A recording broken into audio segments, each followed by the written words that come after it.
আমি শামসেরগঞ্জের প্রার্থী নূর আলম ভাইকে আপনাদের সবার জন্য, সবার থেকে শামসেরগঞ্জের জন্য আশীর্বাদ, শুভেচ্ছা, দোয়া চাইছি।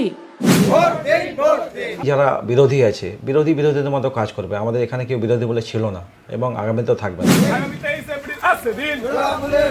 আমি যে মানুষের সঙ্গে যুক্ত ছিলাম, মানুষের কাজের জন্য আমি যে করতাম, তা সে একটা লিমিটেশন ছিল। ব্যবসা ছেড়ে এসেছি, আমি ব্যবসা বাঁচাবার জন্য আসি।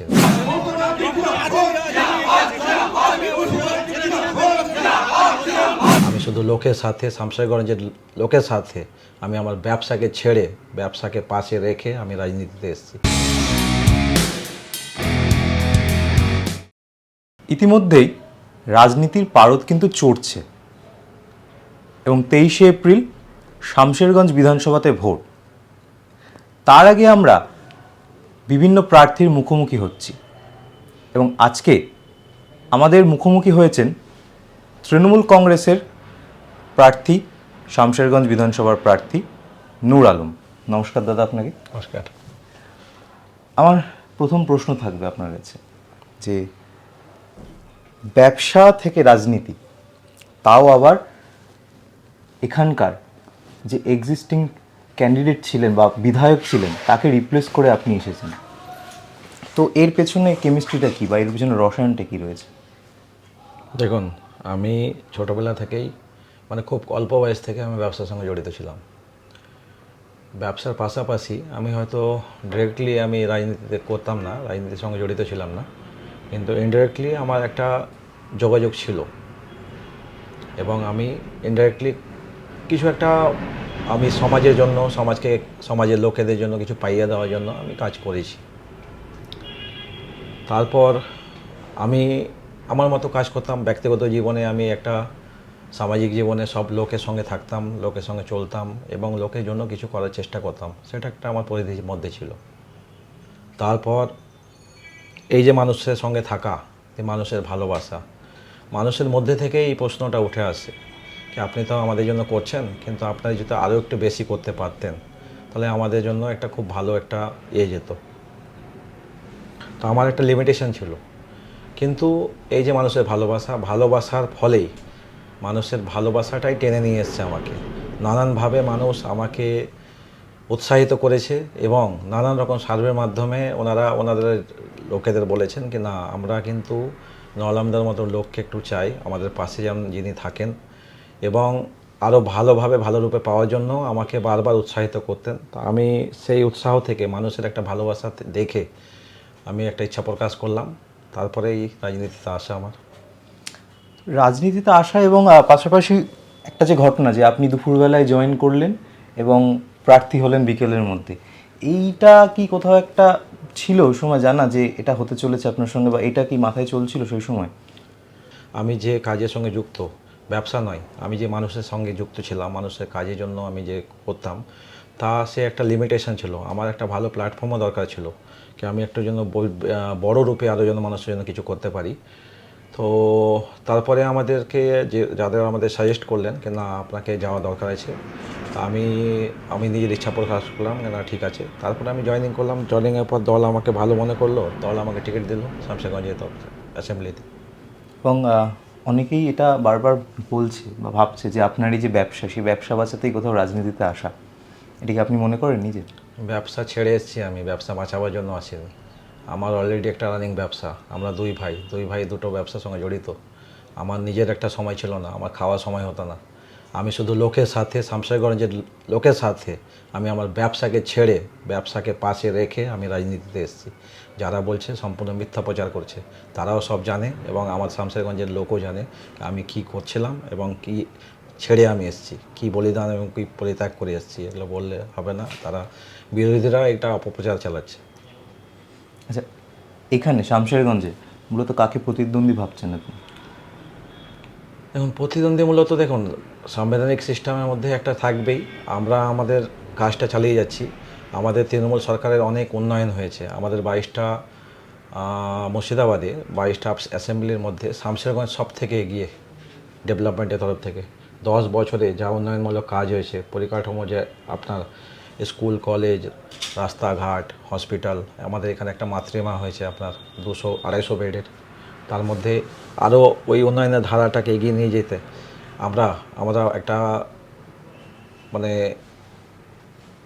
সঙ্গে চাইছি অ্যাসেম্বলিতে সমস্ত লোকের। কিন্তু এই যে আমাদের উন্নয়নের ধারাটা যে অব্যাহত থাকবে, সেটার জন্য আমরা আমাদের কর্ম করে যাচ্ছি।